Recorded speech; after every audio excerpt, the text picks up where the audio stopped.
Namaste, guys. Christian Long, Life Enhancement Consulting, giving you a big and beautiful shout out on this Transformation Q&A Thursday. Before we begin, let us invoke. Place your hands on your heart. Be aware of your beautiful, loving heart. Feel the softness, the tenderness, the sweetness within the heart.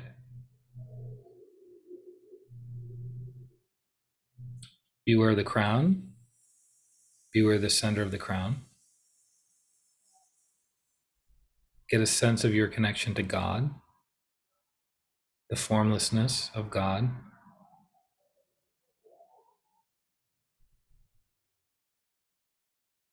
Be aware of your crown and heart together. To the Supreme God, Divine Father, Divine Mother, respected and beloved teacher, Grandmaster Choa Kok Sui, to his teacher, Lord Bodhisattva Meling, to Lord Buddha Kuan Yin, to Lord Ganesh, to Saraswati, to Holy Master Count Saint Germain, to all the holy gurus, holy masters, saints, archangels, holy angels, healing ministers, to the angels of awareness, understanding, and wisdom, to our divine selves or higher souls, we humbly invoke for your divine light, divine love, divine power, for your help, guidance, and protection during today's session. We ask to see the higher levels of truth and integrate those higher levels of truth into our day-to-day lives. We thank you, Lord God. We thank you all. With gratitude, respect, and love, so be it. Thank you. All right. Welcome, everyone. Get it, everyone. Anyone? I'll be here all weekend. So I want to move one of the questions in order because it's kind of more appropriate as a speaking point. So one of the questions to go right into it is, how is Maui treating you, and have you been able to enjoy the islands? So a lot to unpack there, actually. So this is my second week. I've done 2 full weeks in Maui. I got here on the 1st and today's the 16th. So a little over 2 weeks I've been here in Maui. And it's been a beautiful experience. This past weekend, I was able to drive around Maui, and basically going from one coast to the other coast, you're looking at, without traffic, maybe 3.5 hours. So to circle the entire, you can't do a full circle, but in essence, to drive around the entire island of Maui and do a loop, as it were, it'll take you about 7 hours. And went to the road to Hana, which was beautiful. The going south, then north to hit Hana, not really my favorite. It was almost like driving through Montana, very desolate, almost arid temperature. Not really my cup of tea. And it's interesting because there's little tiny cars that get abandoned all over Maui. People just like, whatever, they run out of gas, they, who knows what happens to their car. And then you'll see windshields broken. You'll see them lit on fire. You'll see like doors ripped off the hinges. And I guess it's the local teenagers running around town causing havoc. And then some of the cars will stay there for months, if not years, because it's kind of isolated. And, maybe it fell down a little crevice, a little valley. Nobody notices it. Nobody really sees it. So there's all these like weird abandoned cars all over Maui, which I've never seen anywhere else I've traveled. So that's kind of interesting.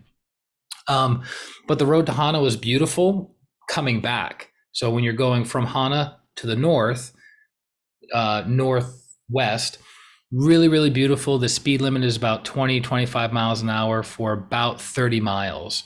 So something that would normally take maybe a 30-minute casual drive takes you about an hour and a half, because there's one lanes, there's hills, there's waterfalls, there's traffic, people getting flat tires. So, any little thing that happens on the road to Hana, you're pretty much like, all right, just buckle in for a long ride. But I was comparing it to going from Northern California around, what was the bay called? Manchester Bay, California, Northern California, almost right at the tip of Northern California. And then driving south to Fort Bragg, they have a sign that says windy roads for the next, I think, 25 miles or something like that. And it was one of the worst No, it actually was. I take that back. It was the worst driving experience of my entire life because it was like this and this and this. Literally, it's like 5 miles an hour, 10 miles an hour, 5 miles an hour, 10 miles an hour, 5 miles an hour, 10 miles an hour for 25 miles. Why someone just didn't cut through we blow through mountains, right? In the US to get from one point to another. So why they couldn't just have done a straight line is beyond me. And I'm not what is it called? A city planner or anything like that, or highway planner. I don't know how it works, but I thought they could just do a straight line, but that was horrible. So I was thinking in my mind, okay, if I was able to make it through that, I can make it through the winding road of the road to Hana to and fro. And it was super fun, actually. Even though the first way, not the most pleasant view, it was really fun, like ups and downs and swerves and here and that. It was totally tolerable. I would take 5 back and forths to Hana, then one more time going through Northern California to Fort Bragg. What a miserable experience. So beautiful waterfalls. There's basically beaches everywhere you can look. I went to Lahaina, which is north. It's actually directly west. So it's all the way west on the shoreline, Lahaina, and that's kind of the touristy area, the resort areas. That's where I went flyboarding, which was super, super fun. Highly recommended. It's about 30 minutes, $180. And you get the joy and the pleasure of having somebody take you out and jet ski. You strap on these boots and then you go, at his discretion, 10 feet, 12 feet, 15 feet up in the air. And then you hopefully balance yourself out, or you fall miserably to the front, to the side, or the back, knocking the wind out of you and smashing your teeth into the water. So highly recommended, though. It was super, super fun. I would definitely do it again. It was a little bit weird not controlling yourself, because you're like, okay, I got to be flat on my belly. I feel the pressure from the boots. It's time to start standing up. I think I would have enjoyed it more if I could have controlled the little button. But I guess as a beginner, they're not going to give you that option. So So that was an all-day event, and the resorts were beautiful. There's an outdoor mall in Lahaina, and then they had this strange part of Lahaina that's kind of like, it's still on the beach, it's still on the shoreline, which basically everything in Maui is on the shoreline. But there was this old like little town that had all these like t-shirt shops and little nooks and what do they call them, knickknacks and things like that, Hawaiian knickknacks that you could buy. Not my really favorite part of what I've seen in Maui. But the cool thing is all of Maui is super, super clean because they have lots and lots of solar prana. They have lots and lots of salt water, which is super cleansing. You have breezes constantly, so you have a lot of air prana. So the whole place is constantly recycling and rejuvenating, regenerating, revitalizing itself. So all the people that live here, they get that same benefit of being constantly rejuvenated. Even when it's cloudy out and raining, there's still a lot of vitality in the air. And the rain lasts for, 10 minutes, heavy downpour, and then I don't know, the land soaks it up so quickly that 10 minutes after that, you don't even know it rained. It's really interesting. And I've seen some amazing rainbows. I wonder why they have rainbows on their license plates. Super, super beautiful. Super beautiful. So I have 2 more weeks here. I went to Kirtan, devotional chanting last night. There was a group of about 30 people. And here's constancy of aim and effort for you. Every Wednesday night for 17 years, they've been having this Kirtan. So it's 2 hours, 6:30 to 8:30. It ends at 8:30. They actually ended perfectly on time. And then a vegan/vegetarian meal was ready for the people, of the 25 or 30 people that were there. And I got to meet some interesting people afterwards. Some of them have been here for years and years and years and years and years. And then other people have only, one woman I met just moved here about a year ago from New York City. And then other people are just passing through. One of the girls I met was from Sedona. I was like, hey, I was in Sedona for the month of June. Cool place. And she's a practicing shaman. She's kind of getting her feet wet in that world of healing. And, I was just quiet and reserved and I'm so used to being extroverted all the time that I think coming here to Maui is one of the most introverted times I've been, other than living in Montana, where there was no one to be extroverted with. There was no community to be part of. And interestingly enough, as I find out, here in Maui, it's not like, hey, I'll meet you at this destination with the 25 other people. It's more like you get invited to private parties at people's houses. That's kind of how you build up your social network here in Maui. It's from house party to house party versus venue to venue. Yes, introverted indeed. It's there's you can kind of, it's called ambiverted. You can kind of go from one end to the other as needed, and I think I'm more in that range. Welcome to my world. Yeah, I'm all about mixing it up, and I'm all about being completely quiet and isolated and kept to myself. Really, whatever is needed at that time. But I've been practicing more introversion than extroversion here, because I've realized my energy can be a little bit dominating in a space. So I prefer just to be quiet, radiate, and those who are open, receptive will come into my awareness, and those who are not will not. So that's a little bit of how Maui's been treating me. And then in 2 weeks, I'll be flying out on the 30th of September to go to Honolulu. And I'm getting picked up from at the airport from a fellow Arhatic yoga practitioner who can't wait for us to do a motorcycle ride around Oahu, or the main island, right? So yeah, that should be super, super fun. I've noticed an interesting trend, at least in Maui, that no one, I don't want to say no one, but almost no one has any protective gear at all. So when I got my motorcycle license a couple months ago in Arizona, the instructor said over and over and over and over again, all the gear all the time. It's like an acronym, AT, whatever, right? All the gear all the time within the motorcycle world. Because even if you're just driving a half a mile down the street, you could still get bumped by someone. Actually, I just heard of a really horrific story in this house. One of the doctors, the doctor that's the Airbnb host here, she has a client who was riding on the back of a motorcycle at a retreat in Mexico. And these guys were driving a truck, cut off the driver. The driver was killed instantly. And she is on her 12th surgery, right? And that's from her going into a retreat setting. Her second day into the retreat, her entire life transformed, right? So if the guy was wearing protective gear, right, because there's different armor that you can wear as a motorcyclist, maybe he would have been spared or protected or what have you, right? Including her. She was thrown like 700 feet ish from the motorcycle, and they were going maybe 45 miles an hour, right? So I noticed in Maui, not too many people wear gear.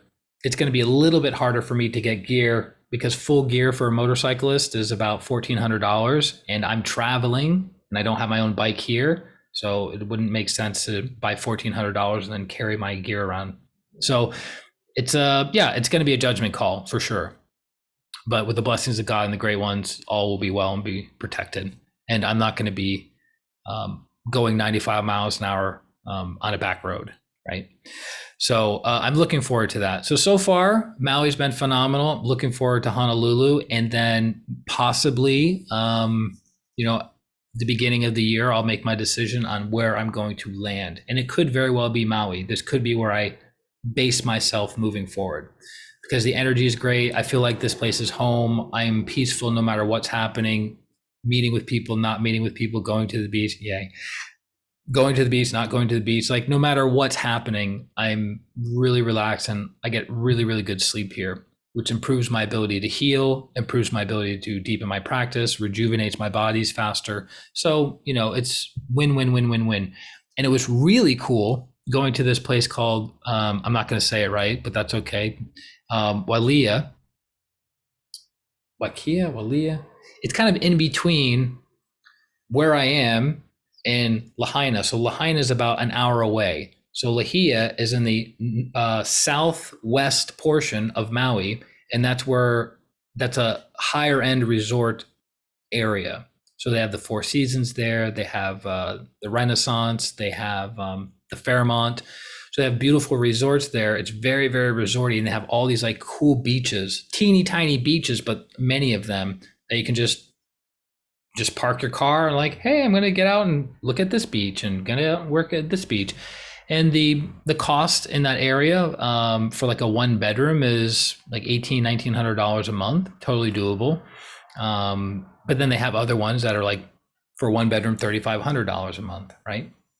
My brothers worked at the Four Seasons. Ah, yes. Four Seasons. It's interesting. Years ago, when a Four Seasons was set up in an area, the real estate prices would increase by 14% just by having a Four Seasons there because of the branding, the recognition that, oh, wow, then that's going to attract a lot of high-end upscale people, which that will trickle down into the economy. So yeah, Four Seasons is great. The one that I went to is $1,000 a night minimum. The rooms are $1,000 a night. So not in the budget yet to stay there, but in the near future, I would like to stay there a couple nights and experience that and absorb the energies there. But you can use the beaches, the public can use those beaches that the guests have access to. But it's beautiful. It's like everywhere you turn, it's just more natural beauty, more natural beauty, more natural beauty. It's overwhelming. So super grateful that my mentor reconnected with me at the time that she did. It saved me from a lot of pain, sorrow, and suffering. And then if her and I weren't doing the work that we did over the past several months, I wouldn't have done the 5,000 miles of traveling throughout the Pacific Northwest. I wouldn't have gone to Sedona and Phoenix, and I would not be in Hawaii. So again, it goes back to the power of purification. It goes back to removing limiting beliefs. It goes back to being empowered, right? Connecting to God to do the work that you have to do, which leads us into our next question. Dun, dun, dun, dun. What does Samadhi mean?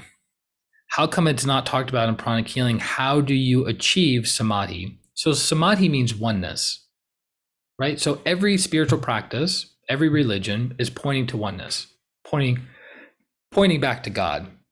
This Inner Transformation membership group is that, pointing you back to oneness, right? Pointing you back to oneness. So how come Pranic Healing doesn't talk about that? Pranic Healing does talk about it, but in general, a lot of esoteric jargon is, how should I put this? There's an old saying in sales that if you confuse them, you lose them, right? So if you want people to understand deep esoteric or deep hidden teachings, if you use complicated jargon or words outside of the language that they're used to, you're going to lose them, right? People don't like change. People don't like things that are new in general, right?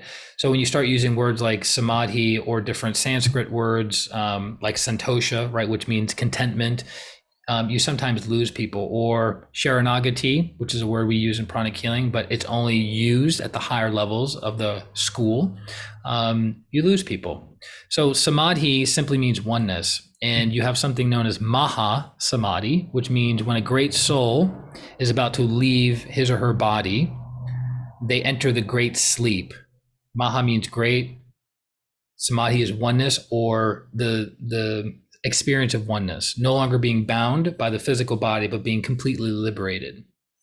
So when a great teacher leaves their body, it's called Maha Samadhi. And in general, it's planned out by the teacher, meaning the teacher chooses a date of when he or her is going to leave the physical body. They'll gather their senior disciples close to them, give certain instructions and or blessings for those students, and then the teacher will leave the body.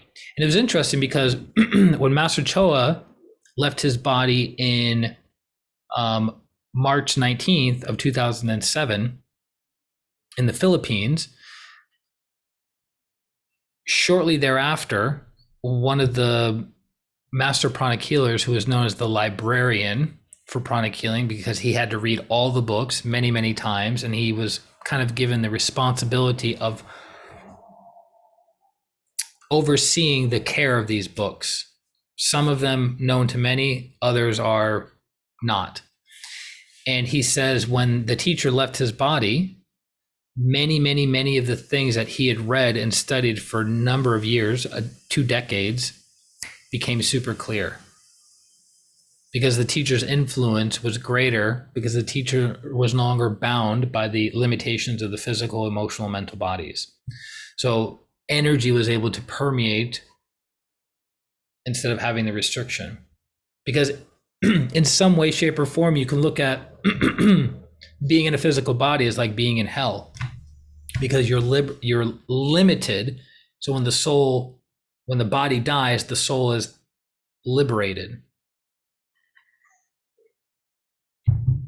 So that's what yoga is. It's the constant practice of experiencing oneness while in the physical body, experience expansion while in the physical body, right? So the great yogis can leave their body at will and still operate on the physical, emotional, mental plane, but they're also operating on the much, much higher spiritual planes.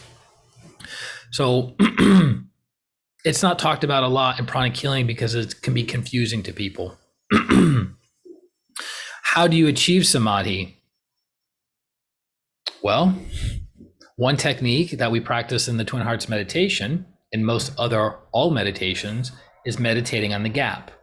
What's the gap? Everything. So if you want to become one with God and one with all, what must you meditate on? The thing that is one with God and one with all. You have sound, gap, sound. You have an item, a physical item, a space, and another physical item, right? So if you meditate on the silence, you meditate on the thing that's connecting these two items, right? So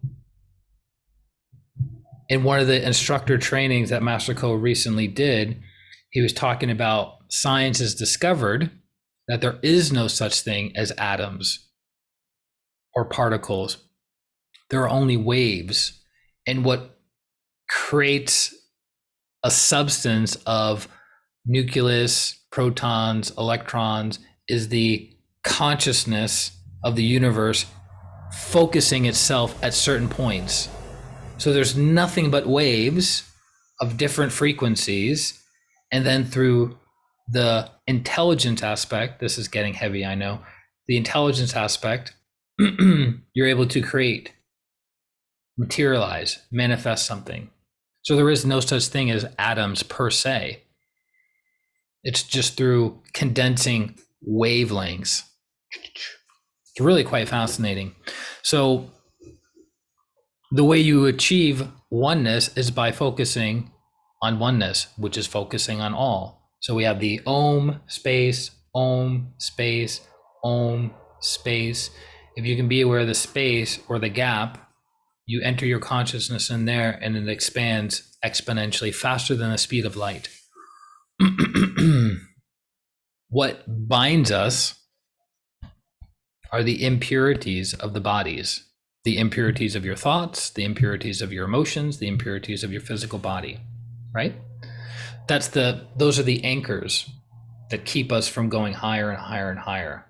Right? The reason we can't experience oneness with God and oneness with all consciously is because of our impurities. But if we were to merge our consciousness with the planetary logos, just the planetary logos, not the Para Brahman or the Supreme God, but just the planetary logos, it would be too much for our physical bodies. So our physical bodies would disintegrate instantaneously. Because it can't, our physical body is not purified enough to handle the intensity of the vibration of merging or experiencing oneness with the planetary logos. That's why certain people hang around great spiritual teachers and they are drunk with divine bliss. Their bodies can't handle that much oneness.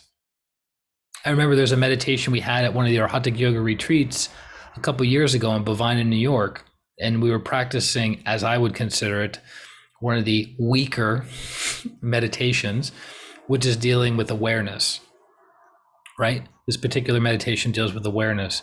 And so we practice it for a longer period of time because we're in a retreat setting. So we kind of amplify and intensify the energies. And about 30 minutes into it, I was gone and I could not get back into my body for about 4 hours. I couldn't feel my physical body. The soul, was so expanded that I didn't know I had a physical body.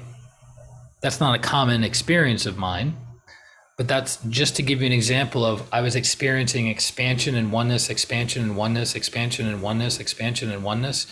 And my body is like, can't deal with it too much.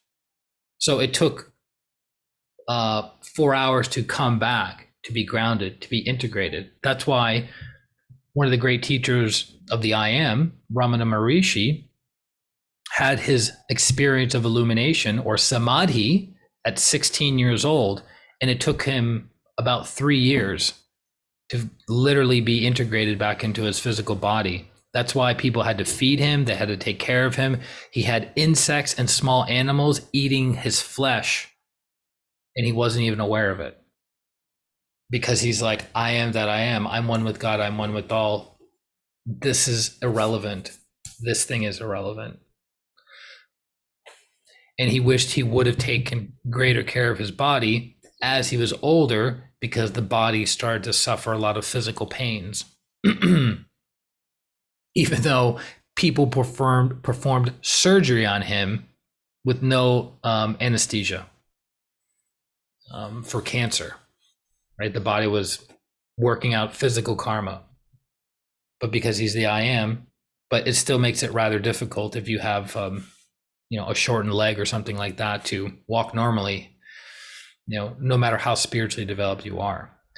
So you achieve Samadhi by being aware of oneness, being aware of the gap, being aware of the space, and then constantly purifying and purifying and purifying and purifying, removing the anchors that prevent you from going higher, right? Removing the anchors.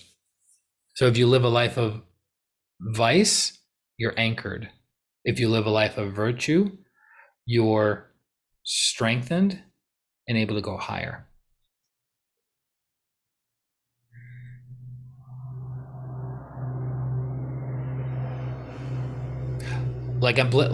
I'm having to force myself to hello, you're running a class here, because the bliss where I am and what we're talking about, it's expanding, right? When you talk about God and you talk about the gap, it's expanding. It's hard to stay in your body sometimes. Good question. What do I think I miswrote this? Why do some affirmations work while others don't? Why do some affirmations work and others don't? This is a really, really good question. I actually was talking with a client earlier today about. So an affirmation is something like, I'm good enough, I'm smart enough, and doggone it, people like me, right? The old Stuart Smalley from SNL, who was ironically enough, a complete basket case. So you're like, he's saying all these affirmations, he's good enough, he's smart enough, and doggone it, people like him. Why isn't he able to get his life together? Ready? We go back to impurities. So in the energy world, big fish eat little fish. Again, in the energy world, big fish eat little fish.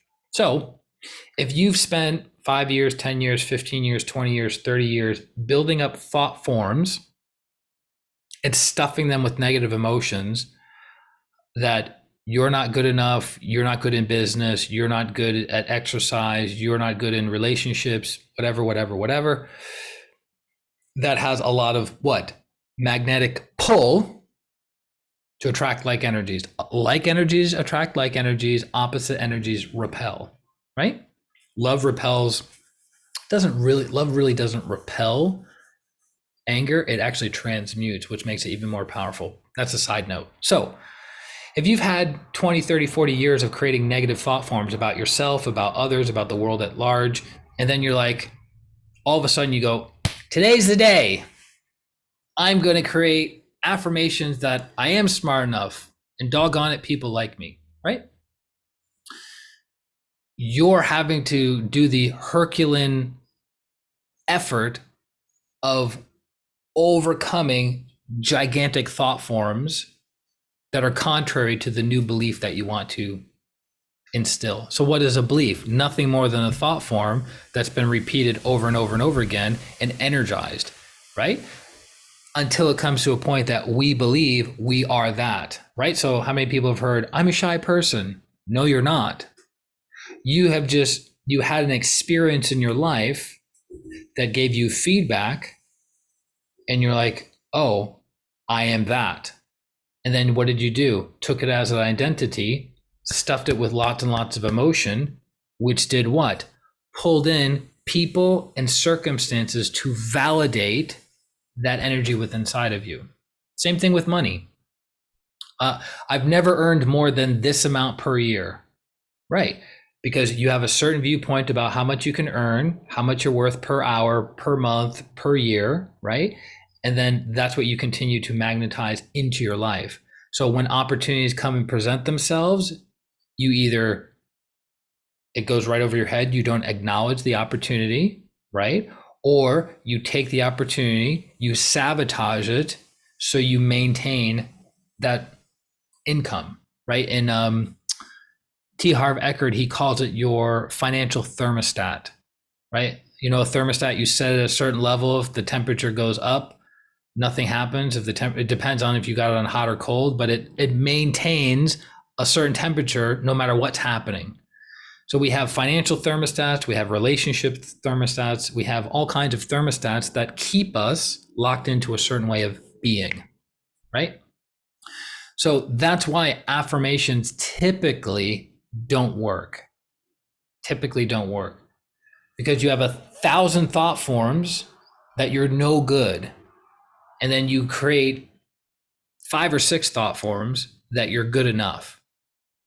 And then the next day rolls around and you're like, why do I still feel like crap? Why do I still not feel good enough? Because of those 1,000 other thought forms gobbling up the 5 thought forms you created. So what's the solution? Always, always, always identify with the soul first. That's your ticket.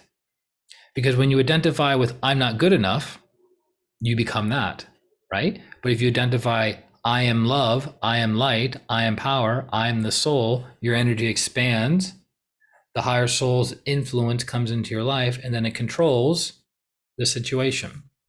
So you have a quote unquote fighting chance to transform and transmute the 1,000 thought forms that you're not good enough. Then, with the power of the soul, you start creating the thought forms, which is taught in Kriya Shakti, right? It's the process of how to create powerful thought forms that stick. And so that's what the process is: identifying with who and what you are, purifying and removing the negative programs to make your job easier, and then learning how to create very powerful thought forms. And those 3 things, if practiced regularly, will transform your life faster than you can imagine. So anything about you that you don't particularly like, all it is compacted energy within your system that you've been feeding for a number of years and getting constant feedback. I'm not good with money. I'm not good with my health. I'm not good with this. I'm not good with that. All of it is energy. Change the energy, the person changes. Period. End of story. Yeah, but I'm not the kind of person who changes quickly. There you go. But Christian, you don't understand. I've been like this my whole life. There you go. You're right. You're right. You can't change. Right? Remember Henry Ford said, if you think you can and you think you can't, you're right. That's what he's talking about. That's what he's pointing at. Right? So you just have to have the awareness of like, all right, well, I don't want to have low self-esteem, low self-worth.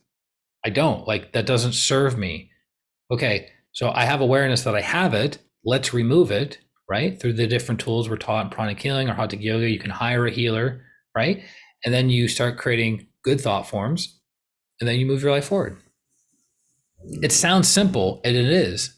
You just have to do it consistently.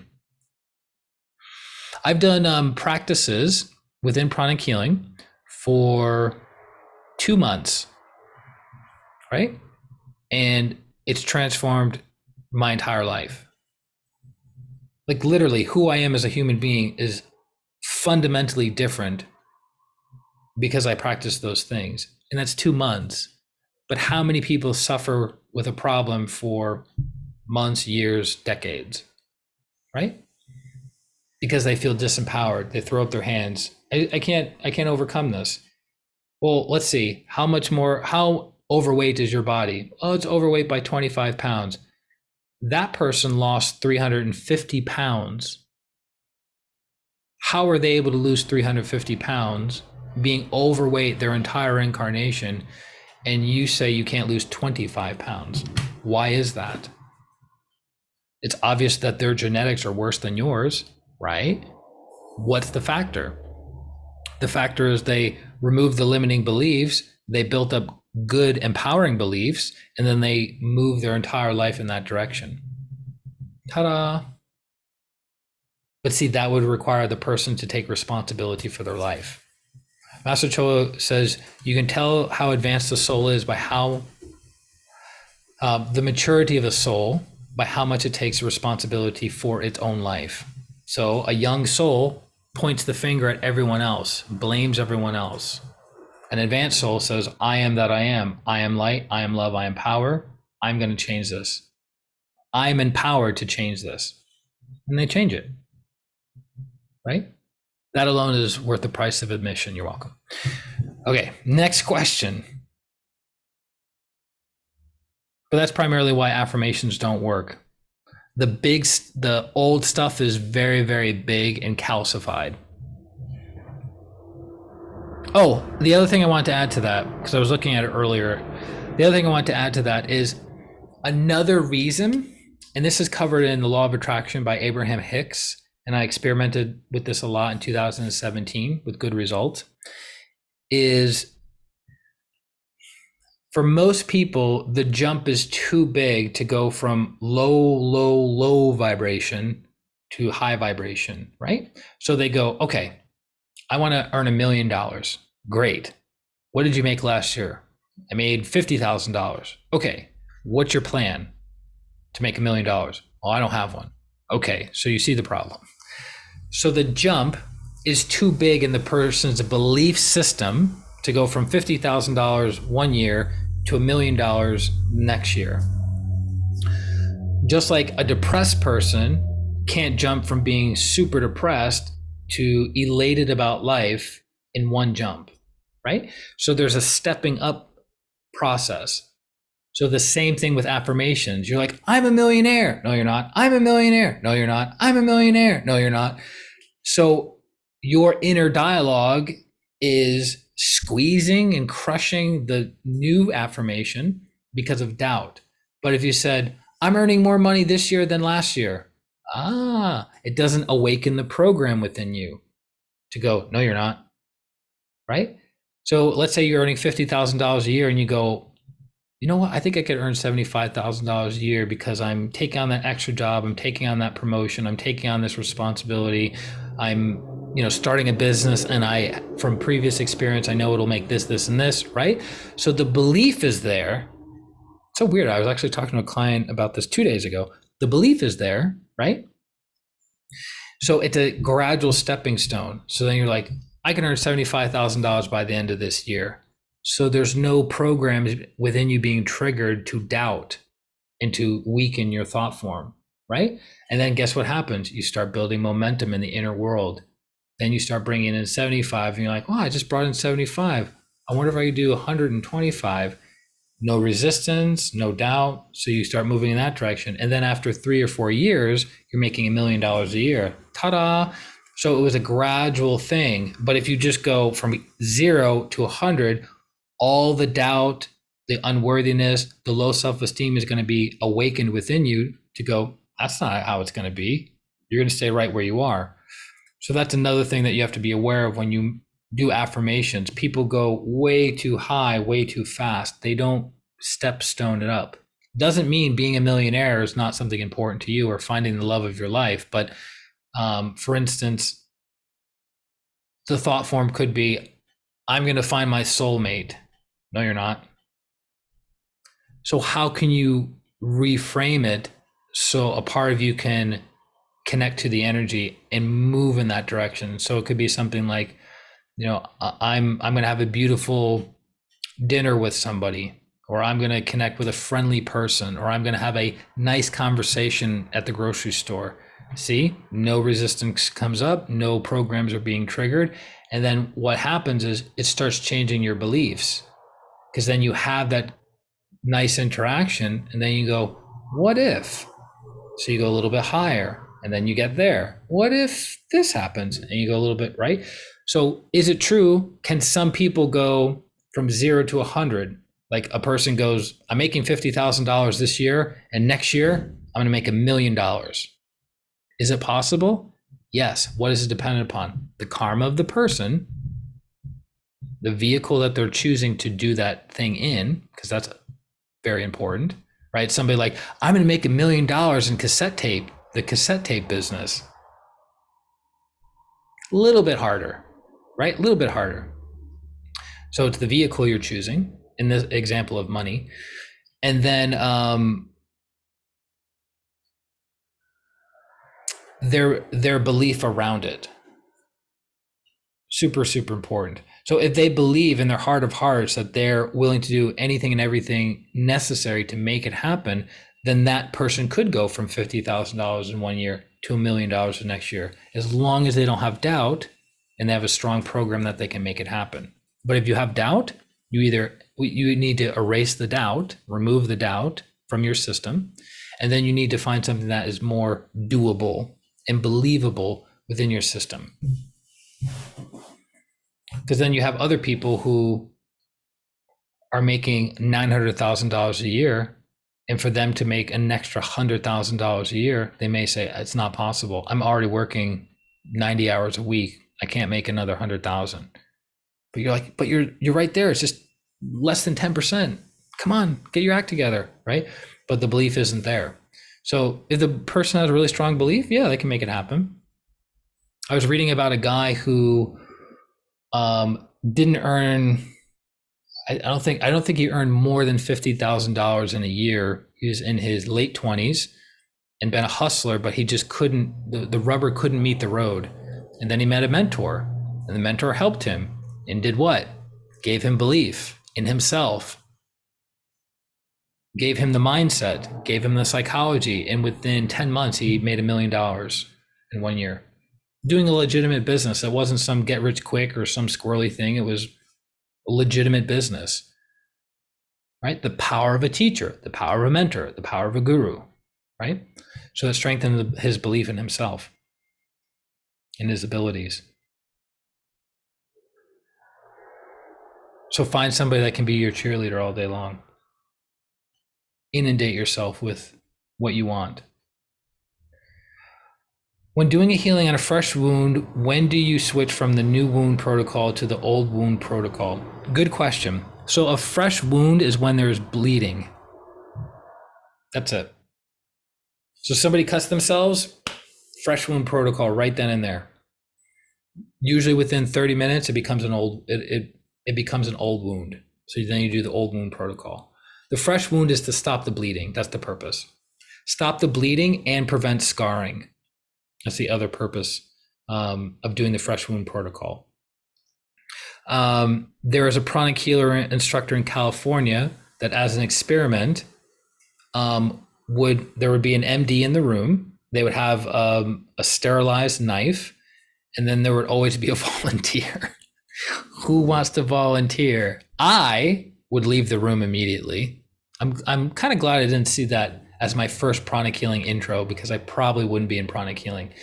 But in the early days, they wanted to demonstrate the power of energy healing on the physical body with a fresh wound. So the person would get cut, they would do the protocol, and literally in real time, the participants in class would see the wound sealing. This particular instructor also used a butane torch on himself, the little teeny baby ones, but it can still obviously burn through your arm. And so he did that in class and then demonstrated how it can be healed. I don't recommend that. Master Choa said, look, guys, we've already proven it works. We need to stop doing this publicly. It's giving pranic healing a bad reputation, right? So that practice hasn't been done for probably 19 years, something like that, like right before I got in pranic healing. So if it's bleeding, fresh wound. 30 minutes later, or when it's no longer bleeding, you do the old wound protocol. Also, the other interesting thing is, and I've seen this because I've done the fresh wound protocol. If someone gets their hand cut, they're using up energy very, very quickly, and they need all the energy. That's because you kind of like blast the area with prana. If they wash their hands before they've fully assimilated the prana, the wound will like miraculously open up and like bleed like a sieve. It's the weirdest thing. Creeps me out. I don't like talking about it, but hopefully it's helpful. So when someone's getting their hand healed or any part of their body that has an open wound, keep water away from it, because water does what? Pulls energy, pulls it out of the system, pulls it out of the aura. They need the energy to suck up. And that's all we're going to talk about with that one. Next question. What direction should I face when I'm sleeping? Excellent question. So in Master Choa Kok Sui's course, Pranic Feng Shui, which is a 2-day class, very, very throat. In my opinion, the two classes that are most throat chakra in pranic healing, Pranic Feng Shui and Advanced Pranic Healing. Very, very detailed, very, very specific, right? Not a lot of like finagling, as it were. It's like, this is how it is. So what direction should you face? It depends, but in general, your head should be pointing north. So when you lay down and go to sleep, your fat head should be pointing. We don't say facing when we're relating it to the bed. Your head, your crown should be pointing north when you sleep. And that's for most all people. There are exceptions, but for most all people, your head should be pointing north. Easy question. Next one. What is the purpose of extractor crystals? So extractor crystals are one of the tools we use in pranic healing. I'm not sure if other schools have them or not. I've seen them, but I haven't seen them as big and as well shaped, because there's a purpose of them being shaped a certain way as well. So an extractor crystal is basically flat, like a pyramid, and it's round at the base, and then comes to a point. And there's facets, different number of facets for different extractor crystals. But in essence, you program an extractor crystal to work on the energy body or chakra of a person for a period of time. So for instance, let's say someone's super stressed out. I'm so stressed out. I don't know what to do. I need healing. And they call up their favorite healer and they go, I need healing. And the healer's busy, doesn't have time to work on the person's solar plexus. So the healer goes, I got you. I got something for you. They get off the phone. The healer takes the extractor crystal, programs it to extract all the stress energy from the person's front and back solar plexus chakra for the next hour, place it into the salt water, and step away from the extractor. Now the person's getting healing, but the healer doesn't have to stop, whip out their crystal, or get a salt bowl, spray bottle, start healing, right? So it's very, very effective, especially for people who have a lot of congestion. They're having a lot of purge, Kundalini syndrome, whatever, right? You can also energize a person through extractor crystals, but it has to be very, very clean. But it's based on the will of the practitioner, right? So if you have a beautiful crystal and the will of the practitioner to extract the congestion is not very strong, it's going to be a minimal level of extracted energy from the client. But if the healer has super strong will, knows what they're trying to accomplish, can see it clearly, then the extractor is super, super powerful. Okay.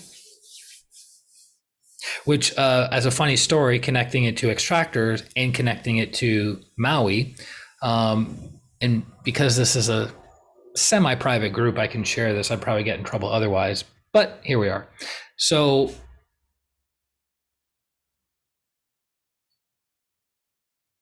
I was on the beach in the next town over in Paia. So this is Haiku. The next town over is Paia. It's about 15 minutes away. And I was like, I'm going to do my practice, my Arhatic yoga practice.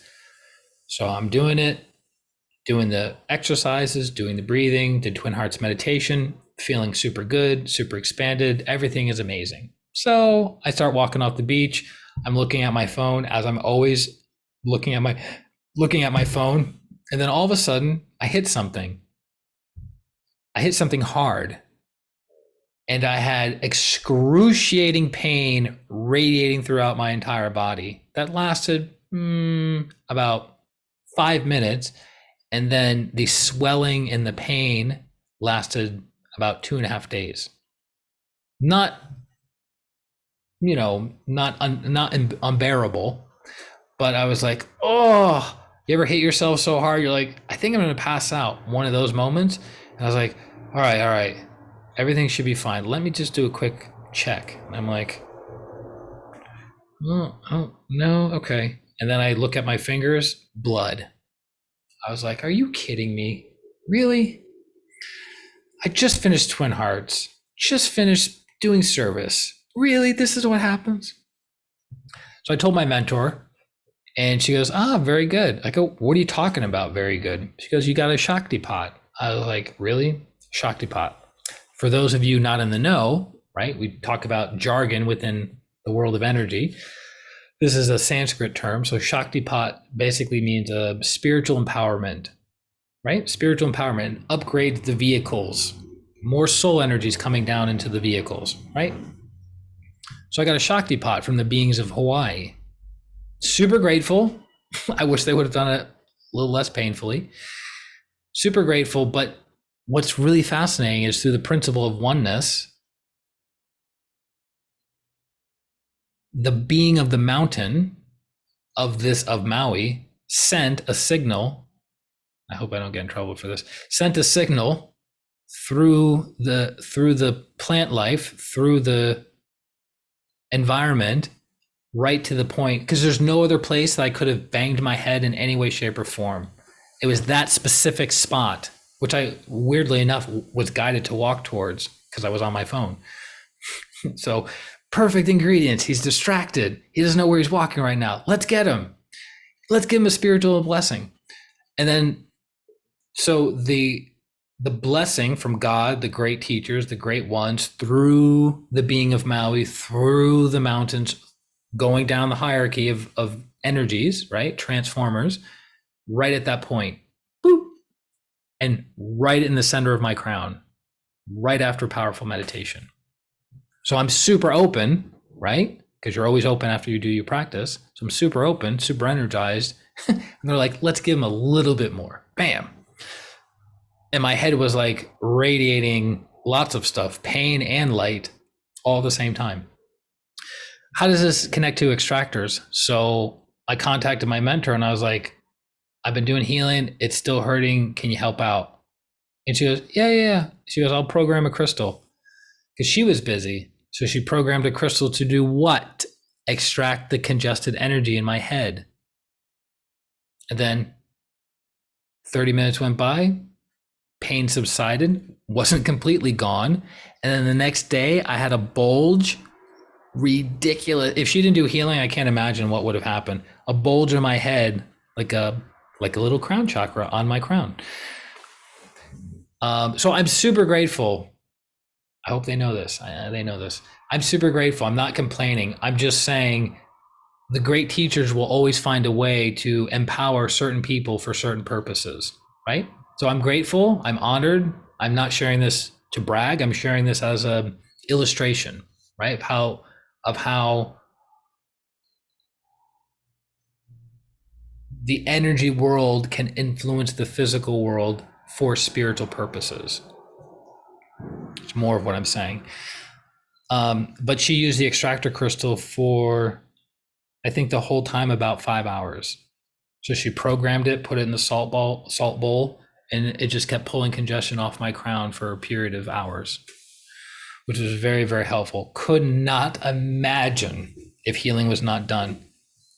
You guys understand pranic healing helps heal the physical body. I've done things where I experimented of, let me not do pranic healing on this and see what happens. Horrible. I do pranic healing. The pain's gone within a half hour to an hour, no swelling, no nothing, right? So you experiment and make your own conclusion. So that's the purpose of extractor crystals. It basically is a tool to make the healer's job easier. That's all. It cuts down on congestion, getting congested and contaminated.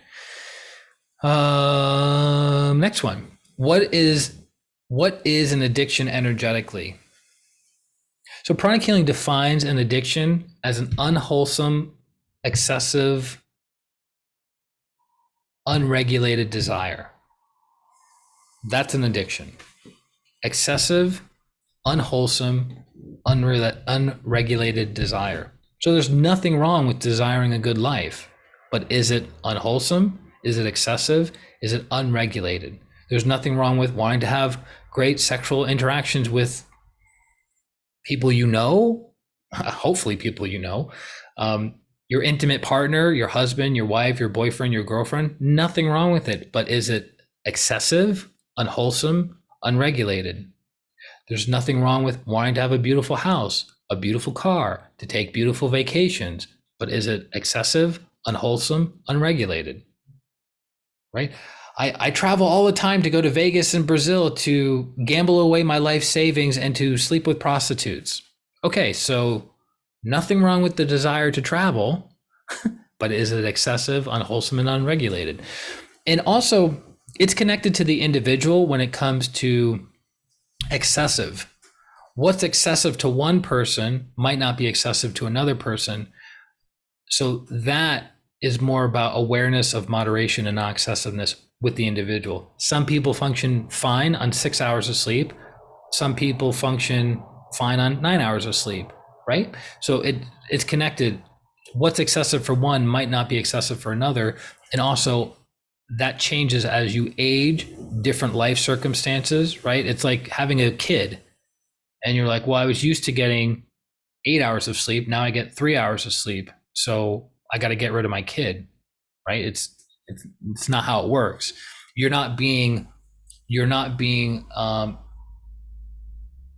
lacking moderation because you're only sleeping 3 hours a day, because that is not going to last for the rest of your life. It's not sustainable. It'll be maybe a couple months and then your body will recalibrate. But if you did that year after year after year, yeah, your physical body will get sick and die early, right? Not recommended.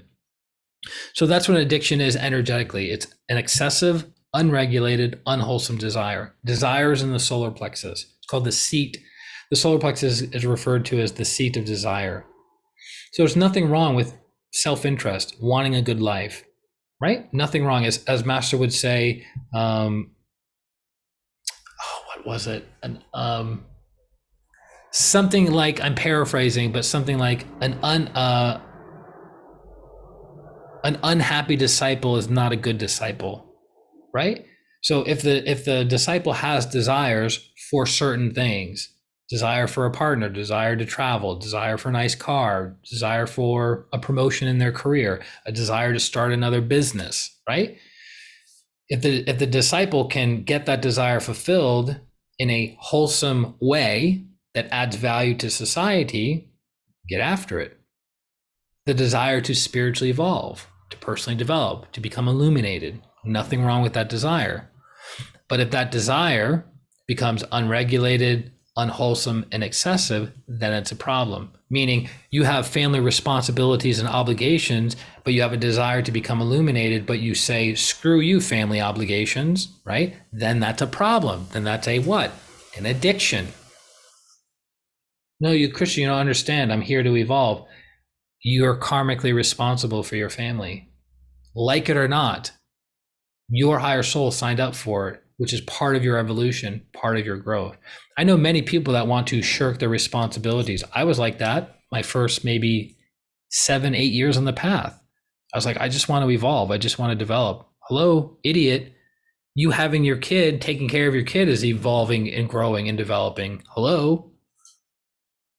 Right? We have the assumption that spirituality is only meditation. That's ridiculous. It's not only meditation. It's an aspect of spirituality.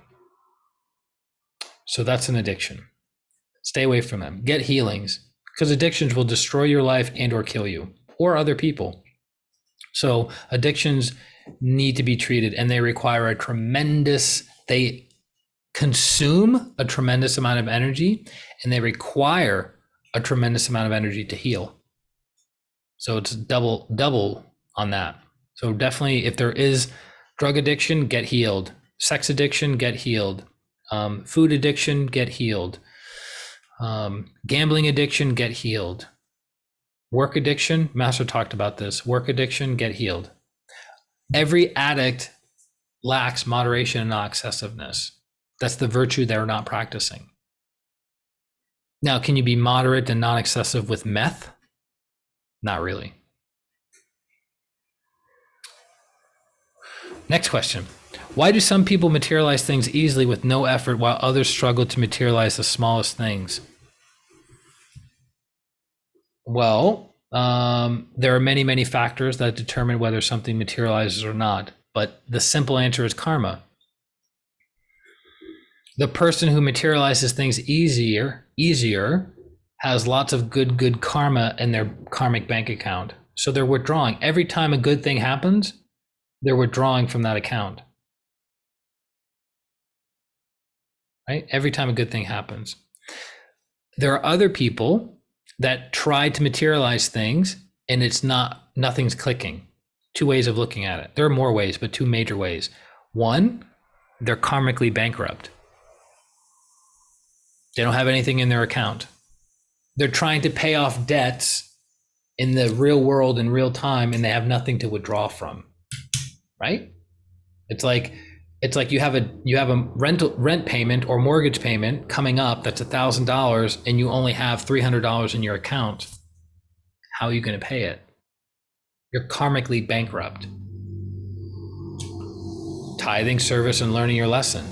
Primarily about being moderate with your spending and being more industrious. That's part of what the lesson is, right?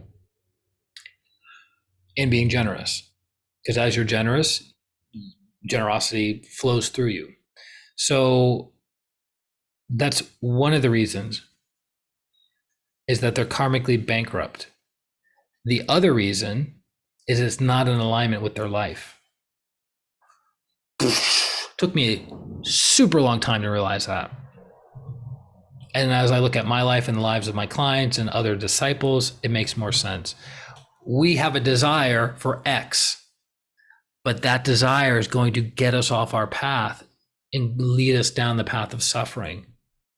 So the great ones are like, you have the free will to keep pursuing it, but we're not going to give you the energy to materialize, because they provide the energy, right? So you're like, that business didn't work out. The job didn't work out. The relationship didn't work out. You're lucky. You're being protected. I cannot tell you how important that lesson was for me. I talked to my mentor about this ad nauseum throughout the years. I was like, I had every intention to be successful in that career. And I showed up and I did the study and I did the training and I did it right? And it didn't work out. Why didn't it work out? And I was going to use the money or use the thing, the resources, the training, the whatever, to put more good in the world. Why didn't it work out? Because it wasn't in alignment with your path. Oh, okay. Got it. So that's the old saying, one door closes and another opens, or a window opens. Look at it from that perspective. You're like, I've been banging my head against the wall and none of this is working. Maybe you're not supposed to go down that path. But because we have free will, we can keep going and going and going and going and going. Here's the thing to be aware of, because to quit on something because it's difficult is also just as foolish, right? So there's three things to look at. Oh, that's the last one. Okay, so we'll cover this one at the end, because it's right here, so I won't forget. So things don't materialize because you don't have the karma in your bank account, or two, it's not in alignment with the divine plan for your life. Two major reasons why something's not materializing. Next question. What do I do if I'm completely unmotivated to do something? What do I do if I am completely unmotivated to do something? It's actually interesting. Sadhguru talks about this. He goes, you don't have to be motivated. You either want to do something or you don't want to do something.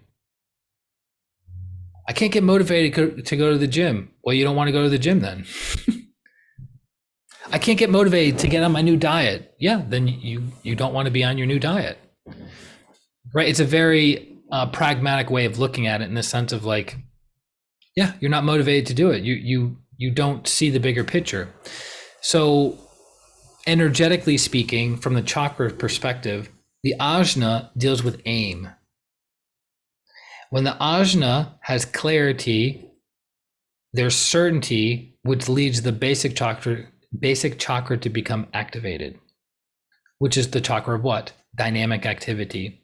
So when you're being lazy, your ajna has no why, has no aim, has no clarity. As soon as it has clarity, you're naturally engaged. You're naturally motivated to do what has to be done. And then once you practice that for a prolonged period of time, you build up what? Constancy of aim and effort and non-laziness. You build up the thought form of what? Being industrious. What's the old saying? If you want something done, give it to a busy person. Why? Because they have developed the energy within their energy body that even if they have 75 things on their to-do list, what's one more? They're already used to doing things. But you give a lazy person one thing to do amidst their no other things to do, they're not going to be taking action because they haven't developed constancy of aim and effort and non-laziness. They've developed the thought form of laziness. So that has to be eradicated, connect to the soul, eradicate that, and then build the new thought form, right? The positive thought form. So if you're not completely unmotivated about something, get clarity on it. Challenge your viewpoint. Why is this important to me? Why is attending the gym important to me? Why is doing this diet important to me? Why is starting this business important to me? Why? Because as you start asking why and getting clarity and understanding, right? Then you develop certainty and you're like, that's it. That's why I'm doing all of this. And you move forward.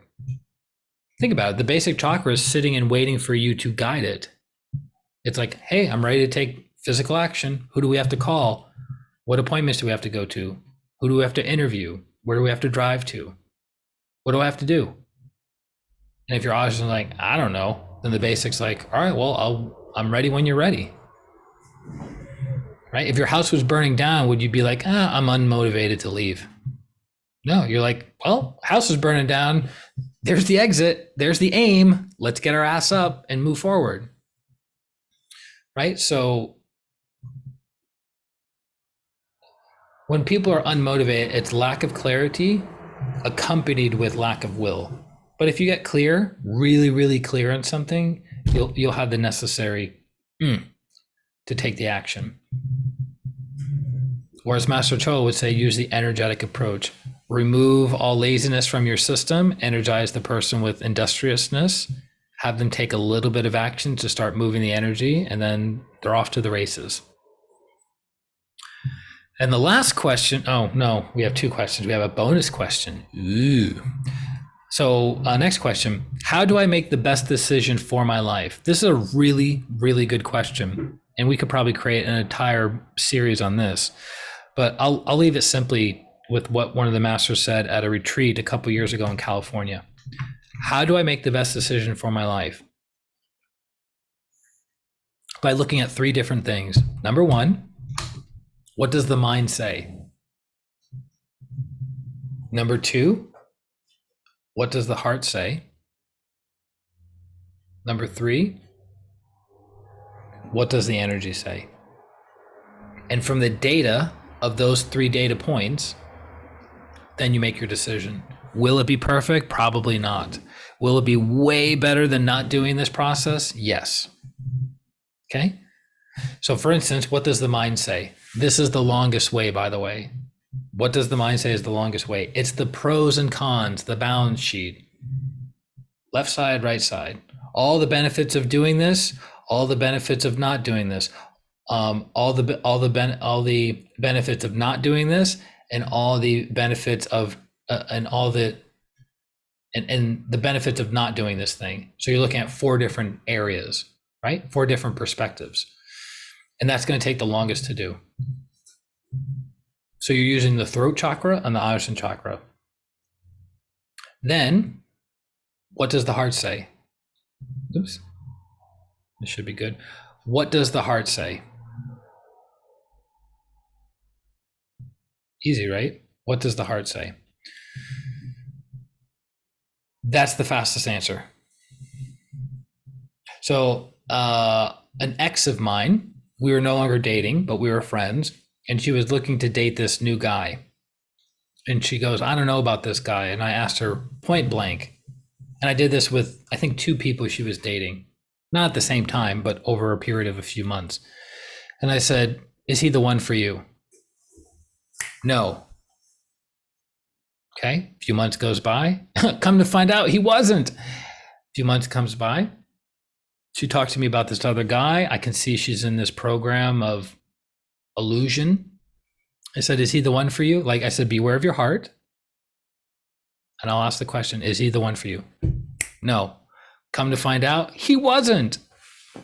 And then the latest person she's with, I knew before she did that he was a much more compatible, suitable partner for her. And they're still together. Ta-da.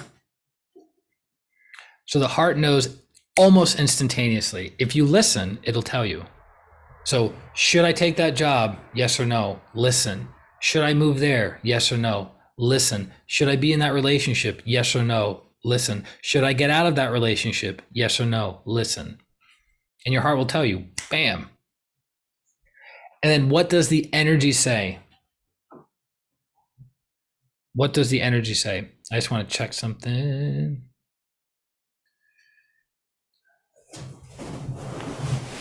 Dun, dun, dun, dun, dun. I can't remove that. But I can remove that.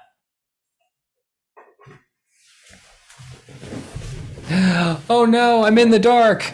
Not really. There's not enough outlets. I'm sweating like a pig here. There's not enough outlets. Did that make it brighter? No. There we go. There's not enough outlets to keep everything charged. I know it sounds weird, but I got the camera plugged in, the microphone plugged in, the laptop. What else is getting charged over here? The lamp. I had to sacrifice someone. So, and then what does the energy say? That takes skill, but can be very, very effective.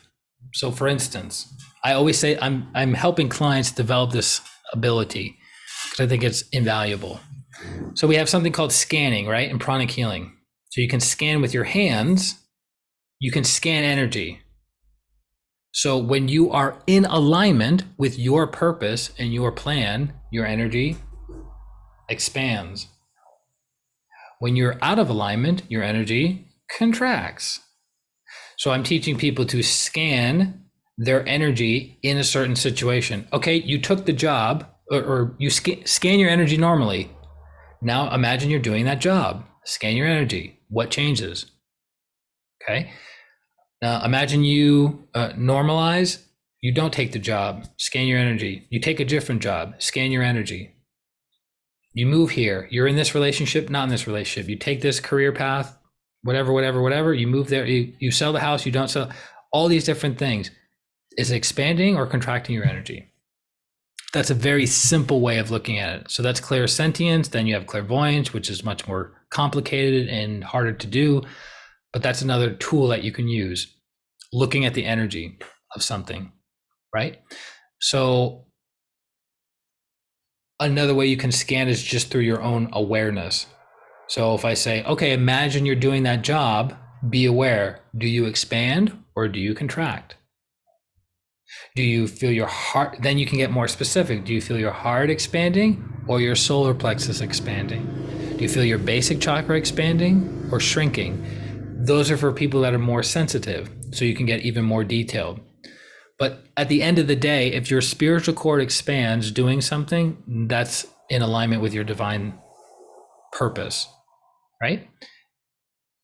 If it contracts, it's not in alignment. So again, what does the mind say? Pros and cons, the 4 different sides of it. What does the heart say, which will give you pretty much an instant answer? There's no thinking involved. The heart just says yes or no, right? And then what does the energy say? Does your energy expand doing or not doing that thing? Or does it contract doing or not doing that thing? And there will be, you take those data points from those 3 things, viewpoints, you'll have your most accurate answer and you move forward. That's it. And last bonus question. Dun, dun, dun, dun, dun, dun, dun. What can one practice to be more confident and have good self-esteem? It's a really good question. We've covered self-esteem several times in the membership group, but it's very important to continuously practice. So it goes back to the first thing we talked about, identifying who you are. So if you're a being of light, being of love, and being of power, what's to have low self-esteem about, right? Just the same thing with forgiveness. If we're all divine children of God and we all make mistakes, what is there to forgive? That person's a channel for my negative karma. What's there to forgive? I planted corn. This person is giving me the corn. I planted watermelon. This person is giving me watermelon. I planted anger and fear. This person's causing me anger and fear. They are the channel for my fruit. So what's there to forgive, right? On the higher level of truth, which is taught in Buddhism, there is no forgiveness.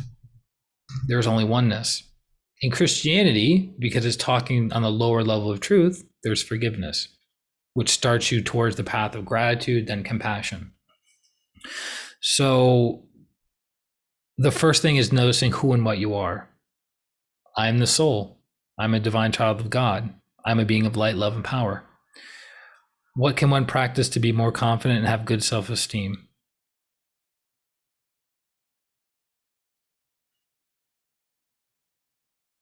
Also, being aware of what you say to yourself. There's a book that was written in the 60s called Self-Talk. And the more awareness you have about how you talk to yourself, that's an indicator of your boundaries with others. If you don't love yourself, you allow others to walk all over you. So being aware of what you say to yourself. So being aware that I am the soul, I am light, love, and power, right? I am empowered. And then going, what am I saying to myself right now? So you go into a business meeting and are you saying to yourself, I'm such an idiot. They're never going to listen to me. I don't even know what I'm talking about, right? Or do you say, I am the soul, and these people are going to listen because it's going to add value to their lives, right? So if you could hear my internal talk when I give talks, it's much differently now than it was, say, 20 years ago. Because I have a stronger connection to who and what I am, and it's the heart to serve. It doesn't matter if it's one person or a million people that are connecting, right? It's the heart to serve. So it's no longer about me. So I think a big reason why people get so hung up on confidence and self-esteem is because it's always making it about them. But when you take your eyes off of yourself and you point it to the direction of the people you're serving and adding value to their lives, you stop going, is my tie straight enough? Are my teeth straight enough? Am I, stepping on somebody's toes or anything like that? If you're in alignment with truth, you are empowered. So it's like, I know the product or service or idea that I'm offering to these people is of value and they need to listen. And if they don't listen, that's okay. It's on them, but I showed up. So taking your eyes off of yourself is super important and putting it on the eyes of other people. right? That's why we become self-conscious and have low self-esteem, because it's always about me, myself, and I. Me, me, me, me, me, me, me, me, me, me, me, me, me, me, me. No one cares, right? And the personality and ego doesn't like to hear that. Even Master Choa says, I am replaceable. It's a pretty big thing to say. A great teacher is replaceable, but that's the thing. The great teachers, the great ones, will find someone who is ready, willing, and able to serve. If not Master Choa, someone else. And if not that person, then someone else. So we're all replaceable. So when you're like, well, I don't have the confidence and the self-esteem to be successful in this relationship or in this career or in this business or in this endeavor, great, then someone else will be, because they are going, how can I serve, and taking the eyes off of them and putting it onto those they serve. Fear goes away. Anthony Robbins says from his viewpoint, the greatest antidote for fear is gratitude. So you could be, I'm grateful to serve. I'm grateful for the opportunity to help others, to uplift others, to use this product, this service, this idea to serve others. Like, for instance, some of you know I'm working on a book. When that book comes out, if it sells one copy or 1 million copies, it's all good, because I know I'm coming from a good place when I write it. It's to inspire, it's to uplift, it's to transform, and throw in a little bit of humor here and there, right? Laugh at my life. So yeah, connect with the soul, know who and what you are. It's not about you, it's about them, and that's it. Done and done. Okay. So that was a lot of questions, and we ran over hard. This might be the longest Q&A we've ever done. Yay, Q&A. So I hope you got value.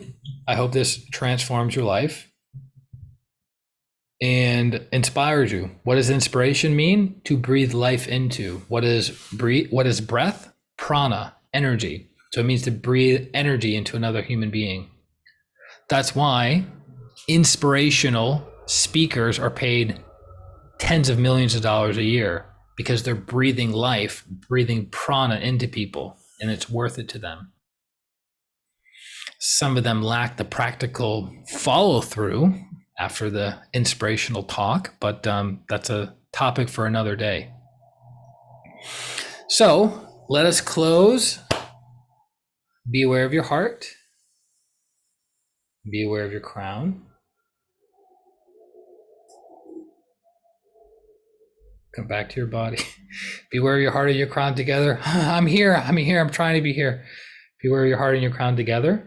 To the Supreme God, Divine Father, Divine Mother, respected and beloved teacher, Grandmaster Choa Kok Sui, Lord Mahaguru Jmeling, to Lord Buddha Kuan Yin, to Lord Ganesh, to Sarasvati, to Holy Master Count Saint Germain, to all the holy gurus, holy masters, saints, archangels, holy angels, healing ministers, to our divine selves or higher souls, we thank you all for your great, great blessings, for your soothing, healing energies, for your transformational energies. We thank you, Lord God. We thank you all with gratitude, respect, and love. So be it, and so it is. Thank you. Ta-da! All right, guys. Well, love you very much. Enjoy the rest of your Thursday, Friday, Saturday, week, month, quarter, year, lifetime. And I'll catch you on the Flippity McFlipperson. Bye-bye.